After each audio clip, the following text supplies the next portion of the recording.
विश्वास कर लो, 15 मिनट का भजन 24 घंटे के भजन से बढ़कर हो जाएगा। एक बार सदगुरुदेव भगवान ने भी कहा था कि प्रयासरत भजन अभ्यासी जब प्रेम रस भजन को प्राप्त होता है तो 5 मिनट में उसका इतना भजन हो जाता है, वो रोम रोम पुलकित, सामने युगल सरकार और निज मंत्र चल रहा। 5 मिनट ऐसी स्थिति, 24 घंटे का भजन। यहां कह रहे 15 मिनट का भजन सच्चाई से बिल्कुल डूब कर जुड़ करके, तो 24 घंटे का बाहरी अभ्यास उसके बराबर नहीं होगा। भजन की सच्चाई हो रही है तो इसकी पहचान है भजन करने वाले की उन्नति। जैसे भूखे मनुष्य को भोजन करने से क्षुधा निवृत्ति होती है, तुष्टि होती है, पुष्टि होती है, ऐसे सच्चाई से भजन करने वाले को स्वाभाविक संसार से वैराग्य और स्वरूप का ज्ञान अपने आप स्फुरित होने लगता है।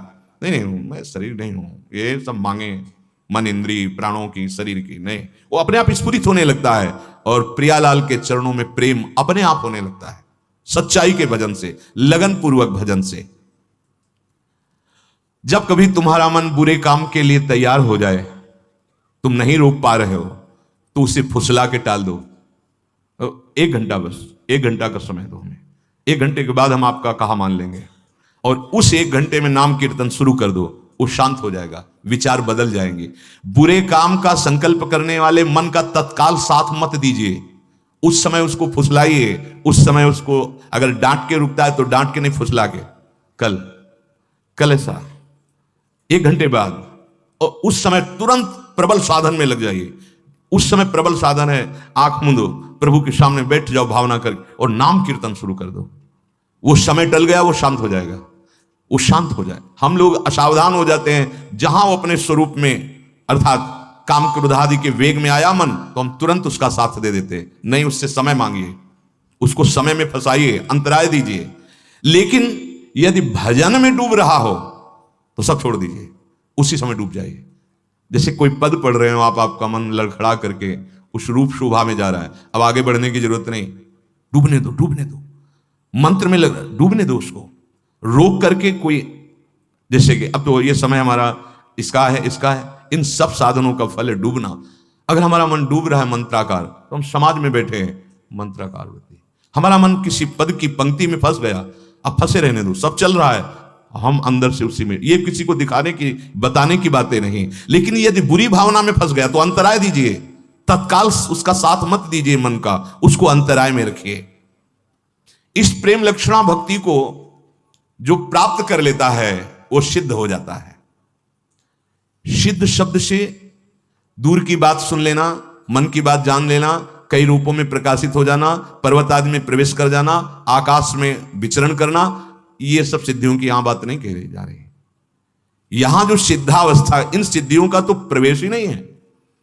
इन सिद्धियों की बात क्या, वो मोक्ष रूपी सिद्धि भी नहीं स्वीकार करता। यद्यपि योग्यता ऐसी होती है कि ये सब सिद्धियां हाथ जोड़े आज्ञा के लिए खड़ी रहती हैं, अवसर ढूंढा करते हैं कि कभी मेरे ऊपर एक कृपा कटाक्ष करके महान प्रेमी आदेश कर दे। वो इन सिद्धियों को प्रेम के आगे तिनके के समान तुच्छ समझकर त्याग देते हैं और इनको स्वीकार नहीं करते। जिस समय प्रेम का स्फुरण होता है तो इस मृत्यु लोक के भोगों की किसी की क्या सामर्थ्य की उसके चित्त में प्रभाव पैदा कर सके। न पारमेष्ठ्यम न महेंद्र धिष्णम न सार्वभौमम न रसाधिपत्यम न योग सिद्धि रपुनर्भवम वा मयि अर्पितात्मे क्षति मत विनान्य। ओहो, भगवान कहते हैं मेरे में चित्त जिसने अनन्य रूप से लगा दिया है, उसके हृदय में ऐसा प्रेम स्फुरण होता है कि वो प्रेमी भक्त ब्रह्मा का पद, देवराज इंद्र का इंद्रासन, चक्रवर्ती सम्राट, लोक लोकांतरों का आधिपत्य, योग की सिद्धियां या सायुज्य मोक्ष आदि कुछ भी नहीं चाहता। ऐसा अपार आनंद उसके हृदय में प्रकट होता है, सब चाह मिट जाती है। हमारी प्रार्थनाएं ऐसे प्रवचन ना सुने जाएं जिस प्रवचन में कहा जाता है कि भगवान की प्राप्ति, अरे कोई खिलवाड़ है वाणी से। शास्त्र सम्मत वार्ता, कोई मनमानी वार्ता नहीं। ऐसे वचन ना सुने जाएं जो ये कहते हैं भगवान की प्राप्ति दुर्लभ है, अरे कोई सहज है क्या, ये भगवत प्राप्ति हो जाएगी, तुमको भी हो जाएगी। ऐसे ही बातों का जो उपहास करते हैं उनके लिए मत सुनो। सिद्धांत पर विश्वास करो, भगवान पर विश्वास करो। जो भगवत प्राप्ति को दुर्बलत्व और असंभवत्व बोलते हैं, ये बड़े भक्ति में विघ्न डालने वाले लोग हैं। हम नहीं कह रहे, ये महापुरुष के वचन, तस्मात् शास्त्रम प्रमाणम थे। अरे असंभव है तो क्या हुआ, अब क्या रास्ता क्या खुल गया, आगे इसमें लिखा हुआ है। वो सोचता है भगवत प्राप्ति तो असंभव है ही, पाप नाशक भगवान का नाम है, तो जितना बनेगा हम 2-4-10 माला नाम जप करेंगे, भगवान तो मिलना नहीं क्योंकि असंभव है, भगवत प्राप्ति दुर्लभ है। ये बड़े भारी विघ्न है। ऐसे विघ्न के वचन कभी भी भगवत मार्ग के उपासक को कानों से नहीं सुनना चाहिए,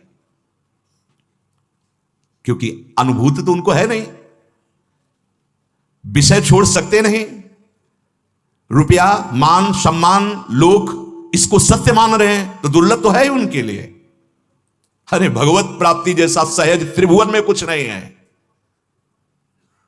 सोचा रसगुल्ला आ जाए, चाह करो रसगुल्ला के भला भी आ जाए, हमें बताना, उसके लिए प्रयास करना पड़ेगा। और सच्ची कहता हूं, हृदय से रो के अगर चाह कर दो तो अभी दर्शन मिल जाए, अभी बस अन्य चाहें हट जाएं। इसी के लिए तो प्रयासरत है, इसी के लिए तो अनन्य चिंतन की नाना प्रकार की जो साधन संपत्ति फेंकी जा रही है। लो, कथा, वार्ता, सत्संग, सेवा, नाम जप, नाम कीर्तन, मंत्र चिंतन, इन प्रकारेण अभ्यास के द्वारा चित्तवृत्ति केवल प्रभु में लगा दो। वो श्री कृष्ण को तुम्हारा मन चाहिए, वो कह रहे हैं मन मना भव मद भक्तो माद्याधिमाम नमस्कुरु। भाई यदि हमारी बात समझ में आ रही हो तो इस मन से प्रभु का चिंतन, प्रभु का नाम, प्रभु का रूप, इससे बड़ा कोई डोनेशन नहीं। सबके उदर भरण पोषण के लिए विश्वंभर भगवान, सब जहां तुम्हारी दृष्टि भी नहीं पहुंच रही वहां भी भोजन पहुंच रहा है, वहां भी उनके प्राणों का पोषण हो रहा है। हां, कर्म के अनुसार, कर्म के अनुसार, लेकिन सबका जीवन भरण पोषण भगवान कर रहा है। इसीलिए उनका नाम विश्वंभर है। वो तुमसे अन्न नहीं मांग रहे, वो तुमसे धन नहीं मांग रहे, वो कह रहे हैं मय्येव मनाधत्स्व मयि बुद्धिम निवेश है।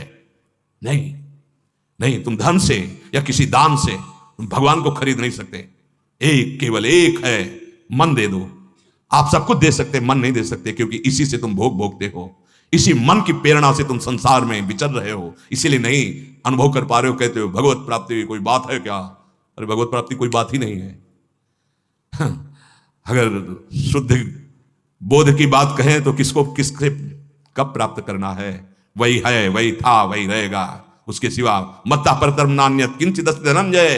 तू भटक गया, अपने को भूल गया, बस वो भूल सुधार ले, स्मृति लब्ध्वा, तू भगवत प्राप्त ही है, अनुभव में आ जाएगा। तू वही है, ब्रह्मविद ब्रह्म ही भवति, जानत तुम्हें तुम्हें हो जाए। न किंचित वांछति, प्रेम लक्षणा भक्ति, प्रवचन नहीं, प्रेम लक्षणा भक्ति। यत् प्राप्य न किंचित वांछति, भगवान से भी नहीं, मंगव्यो भलो न बाप सो, जो प्रभु राखे टेक। क्या मांगना, किसका अभाव, किस वस्तु व्यक्ति स्थान का अभाव। जब विराट जिसके एक एक रोमकूप में अनंत ब्रह्मांड वास करते हो मेरा, तो किस व्यक्ति की सहयोग की आवश्यकता। और जो एक चींटी के भी हृदय में खूब आराम से सो रहा है, इतना सूक्ष्म, फिर किसकी हमें सहायता की जरूरत है। विश्वंभर स्वयं संकल्प से अनंत ब्रह्मांडों का सृजन करने वाला मेरा यार है, मेरा यार है। यार को समझा नहीं, अपने प्यार को समझा नहीं। कहा वह मोर दासा करे तुच्छ नरन के आशा, तो कहो कहां रहा विश्वासा। केवल प्रवचन नहीं, जीवन होना चाहिए। जीवन, अगर जीवन नहीं, स्थिति नहीं, भूमिका नहीं है तो उपहास के योग्य है, वो उपहास का योग्य है। बिन विवेक वैराग्य भक्ति बिन सत्य नय को मानो, भगवत विमुख कपट चतुराई सो पाखंडे जानो।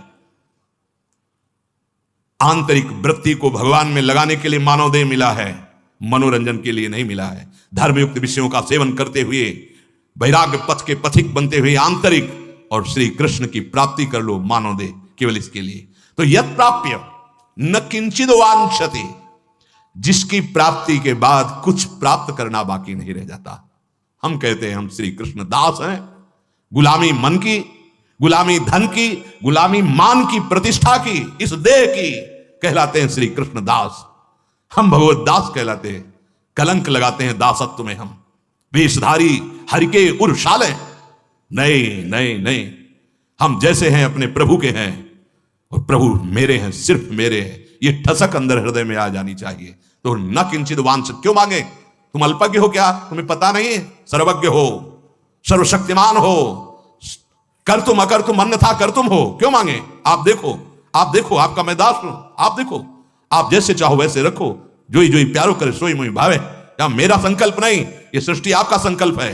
आप देखो, हम आपकी आज्ञा का पालन करेंगे। अनन्य चिंतन, अनन्य दासत्व, अनन्य सेवा, जितने कर्म हो सब आपको समर्पित, जीवन मुक्त हो जाओगे।